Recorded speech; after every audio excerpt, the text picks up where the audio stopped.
ഇസ്മായിൽ രചിച്ച U-turn India എന്ന പുസ്തകത്തിന്റെ പ്രകാശനം കോഴിക്കോട് നടന്നു. മുസ്ലിം ലീഗ് സംസ്ഥാന അധ്യക്ഷൻ പാണക്കാട് സാദിഖ് അലി തങ്ങൾ പ്രകാശനം നിർവഹിച്ചു.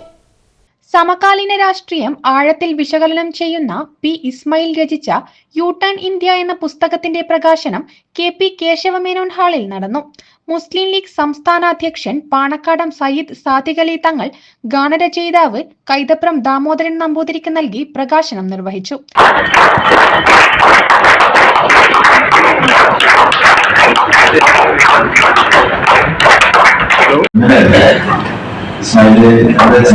പഠിച്ചുകൊണ്ട് എഴുതുന്ന ഒരാളാണ് ഈ സ്വർണം അയക്കുന്നവർക്ക് ഈ സ്വർണം അയച്ചെടുക്കുന്നത് അത് സാധാരണ എടുക്കും. അപ്പൊ അതിന്റെ വീടിന്റെ മുമ്പിലുള്ള മണ്ണ് അതിന് സ്വർണ്ണത്തരി ഉണ്ടാവുന്നതുകൊണ്ടാണ് അപ്പൊ അത് അയച്ചെടുത്ത് അവർക്ക് അത് സ്വർണ്ണത്തരി എടുക്കാനുള്ള പേരില്ല. അപ്പൊ കൂടുതൽ സ്വർണം വിൽക്കുന്ന വീടുകളിലായി കൂടുതൽ ഇത്തരം ആളുകളുണ്ടാകും. എന്നതുപോലെയാണ് ഈ പുസ്തകം എഴുതാണെങ്കിൽ ഒരുപാട് പുസ്തകങ്ങൾ വായിക്കുന്നത്.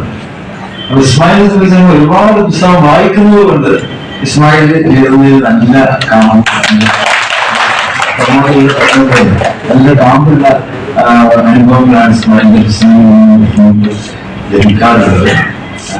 അതുകൊണ്ട് തന്നെ അതേപോലെ ഞാൻ പൂജിക്കുന്ന രാമനാണെങ്കിൽ ഒരു കഥാപാത്രമായാൽ എനിക്ക് വിമർശിക്കാൻ പടിയില്ല.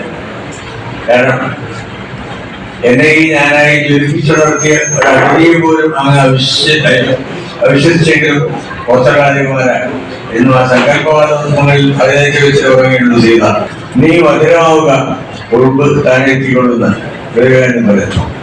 വിവേകാനന്ദനോട് ഒരു ബംഗാളിയിൽ പറഞ്ഞു. അത് എന്നും ബംഗാളിയിൽ തന്നെ ഈ വിവേകാനന്ദൻ പറയുന്നത് ഞാൻ കേട്ടിട്ടുണ്ട്. അപ്പോ ഇതിലൊക്കെ എനിക്ക് പറയേണ്ടതാണ്, മധുരമാവുക ഉറുമ്പ് എത്തിക്കോളും. ഇസ്മായിൽ പറയുന്നത് മധുരമാണെങ്കിൽ അല്ലെങ്കിൽ ശർക്കരയാണെങ്കിൽ ഉറുമ്പ് തിരിക്കും. അത് ലോകം മുഴുവൻ പറയട്ടെ ഞാൻ ആശംസിക്കുന്നു. പി. കെ. കുഞ്ഞാലിക്കുട്ടി എം.എൽ.എ. അധ്യക്ഷത വഹിച്ചു. ഗീവർഗീസ് മാർ കുറിലോസ് മെത്രാപ്പൊലീത്ത മുഖ്യാതിഥിയായി. Media one editor Pramod Raman, കവി പി. കെ. പാറക്കടവ് തുടങ്ങിയവർ സംസാരിച്ചു. ACV news, Kozhikode.